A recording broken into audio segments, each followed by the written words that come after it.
नमस्कार साथियों, प्रज्ञा knowledge master में आप सभी का एक बार पुनः स्वागत है। आज की हम वीडियो लेके आए हैं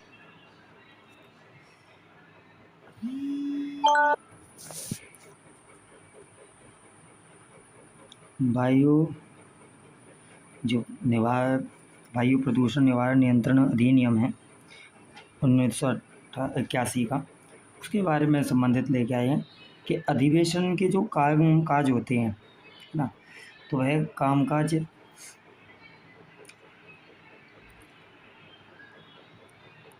क्या क्या होते हैं और उनको कैसे कार्य किया जाता है। चलिए स्टार्ट करते हैं।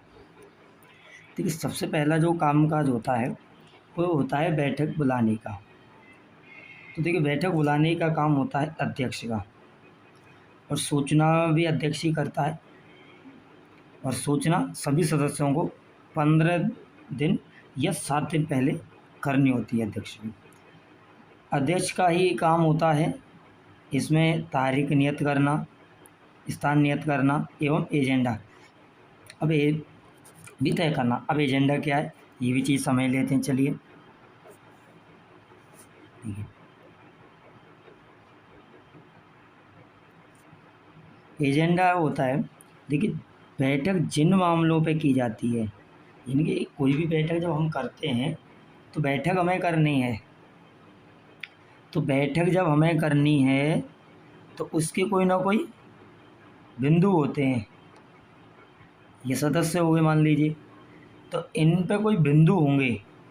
तो उन बिंदुओं को जो रहेंगे, यानी कि बिंदु मतलब बातें रहेंगी या पॉइंट रहेंगे जिन पे वो पूरी चर्चा चलनी है, अधिवेशन का चर्चा चलनी है, तो वो सभी क्या कहलाएंगे? बिंदु कहलाएंगे। चलिए, कौन कौन से ये भी देख लेते हैं।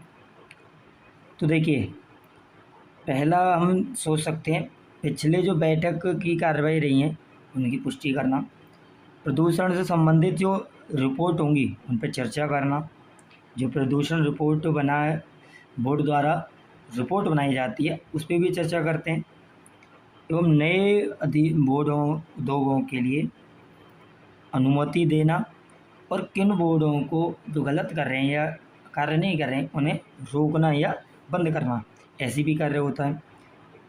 कानूनी कार्रवाई पर निर्णय, तो किन पे कानूनी कार्रवाई करनी चाहिए, किन पे नहीं करनी चाहिए, ये भी क्या करते हैं हम बैठक अधिवेशन में चर्चाएं करते हैं। साथ में जो भी कार्यक्रम विघटन होंगे संबंधित, इन सभी में जो भी बजट लगेगा, स्टाफ आएगा, प्रशिक्षण होगा, स्थान होगा, ऐसे ये सब चीज़ें भी कहाँ पे वो चीज़ें होंगी, आदि जो भी चीज़ें होंगी वो सब बैठक में ही अधिवेशन में चर्चाएं की जाएंगी। चलिए आगे बात करते हैं। देखिए, कोरम क्या होगा ये भी समझ लेते हैं। तो देखिए, कोरम यानी कि जो कब बैठक संचालित करी जाने की आवश्यकता होगी और कब नहीं मानी जाएगी। तो कम से कम संचालित सदस्यों की 1/3 सदस्यता, यानी कि जो बैठक के सदस्य हैं उनकी 1/3 सदस्य होना उपस्थित होगा, अन्यथा बैठक नहीं चलेगी। अच्छा, यदि कोरम पूरा नहीं होता तो बैठक स्थगित कर दी जाती है, यानी कि अगले तारीख तक, यानी अगली बैठक के विचार किया जाता है, नियत की जाती है तारीख स्थान, और तब वो दूसरी बैठक यानी कि आगे बैठक वो की जाती है उसी किस पे, उसी एजेंडा पे जो इस एजेंडा में जो रह गई हैं और कोरम पूरा नहीं हो पाया तो इसी एजेंडा पे बैठक दूसरी होगी। आगे बात करते हैं संचालन की। तो संचालन में क्या है, अध्यक्ष जो होता है वो बैठक का संचालन करता है, और उनकी अनुपस्थिति में आपस में से किसी भी सदस्य को जो कार्यवाहक अध्यक्ष के रूप में चुना जाता है। कार्यवाहक मतलब उस समय कार्य करने का वहन करता है, उस कार्य को, यानी अध्यक्ष के दायित्व का कार्य का वहन करता है, उसके शक्ति एवं कार्यों का पालन करता है, उनका उसे कहते हैं कार्यवाहक अध्यक्ष। ठीक है। इसके बाद आता है कि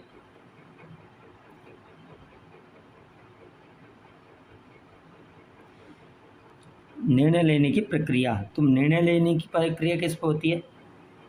वोटिंग पर होती है, प्रस्ताव पर। सरल बहुमत पर होती है ना, सामान्य बहुमत। जो जीता वही प्रस्ताव माना जाएगा। यदि मत बराबर होते हैं तो अध्यक्ष का निर्णायक अधिकार होता है। यानी कि जब क्या कह रहा है, यानी कि वोट बराबर हो जाए तो मैं क्या है, अध्यक्ष को जो चीज़ें समाज के हित में एवं देश हित में नियंत्रण बोर्ड एवं अधिवेशन के पक्ष में, इन सभी चीज़ों के पक्ष में जो चीज़ें लगती हैं उचित, वह उस पर निर्णय लेने का उसका अधिकार होता है। ठीक है, आगे बात आता है कार्यव्रत। तो भैया कार्यव्रत कौन करता है? तो बैठक के सभी निर्णयों चर्चाओं पर दस्तावेज लिख में होता है, यानी लिखित दस्तावेजों में होता है जो भी कार्यव्रत होता है। बिना ऐसा नहीं है कि ओरली हो, वो बाकायदा जैसे अपने संसद में होता है, तो संसद में भी लिखित में बिल पास होता है, उस पर चर्चा होती है, बहस होती हैं, उन पर बातें होती हैं, क्या कमियां क्या सुधार हैं, उन्हें भी लिख के आगे उससे कार्य किए जाते हैं। उसी प्रकार यहाँ पे भी होता है सभी बैठकों में। यह में जो कार्यव्रत होता है वो अगली बैठक पर अनुमोदित किए जाते हैं। तो अन्य अगली बैठक के लिए अनुमोदित किए जाते हैं। आगे आता है ये कानूनी जो रिकॉर्ड होते हैं ना, उसी की तरह ये भी क्या होते हैं, मान्य होती है। जी हाँ।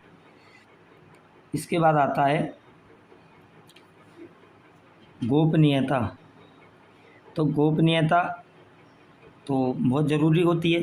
तो कुछ मामलों में की जानकारी होती है, जैसे औद्योगिक अनुमतियाँ या कानूनी कार्रवाई, ये सब गोपनीय रखी जाती हैं, है ना। तो औद्योगिक अनुमतियाँ होती हैं या कानूनी कार्रवाई कहाँ कैसे की है वो गोपनीय रहती है, सभी के लिए नहीं दी जाती है ना। तो कुछ जो व्यक्ति विशेष होते हैं उन्हीं पे ये चीज़ें सीमित रहती हैं, अन्यथा सभी के लिए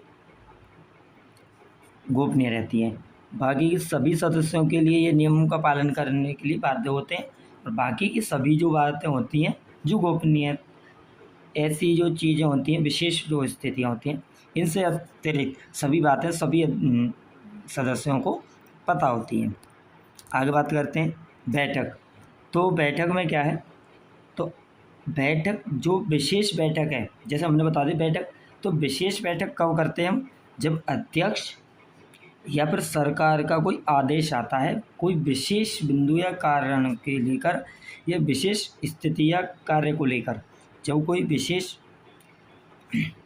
आती है, आपात स्थिति आती है, चर्चा करना अति आवश्यक होता है, तत्काल आती है, तो ऐसी जो स्थितियां होती हैं उन पे विशेष बैठक बुलाई जाती है। वो भी कौन बुलाता है? वो अध्यक्ष ही बुलाता है, पर आदेश अध्यक्ष का हो सकता है तत्कालीन समय अपने क्षेत्र स्थान पर देखकर, या फिर सरकार दे सकती है आदेश। ठीक, इसके बाद आता है संक्षेप में इसे हम पढ़ लेते हैं क्या होती है प्रक्रिया। ठीक है, चलिए देखिए संक्षेप में है चरण विवरण। तो देखिए पूर्व में बैठक बुलाना है अध्यक्ष द्वारा पूर्व सूचना सहित। कोरम 1/3 होना चाहिए, आवश्यक है। एजेंडा पूर्व विषयों पर की सूची में होना चाहिए, यानी कि बैठक में पहले ही निर्णय ले जाना चाहिए कि क्या हमें अगली बार का जो एजेंडा है वो क्या रहेगा। संचालन अध्यक्ष द्वारा, निर्णय मतदान द्वारा और सर्वमत बहुमत से। कार्यव्रत तैयार किया जाता है, अगली बैठक की पुष्टि होती है। और गोपनीयता जो होती है संवेदनशील विषयों पर होती है। इसमें क्या है, एक और है विशेष बैठक होती है इसमें, है ना, विशेष बैठक होती है। वो किस पे होती है? अपने किसी विशेष कारण पर,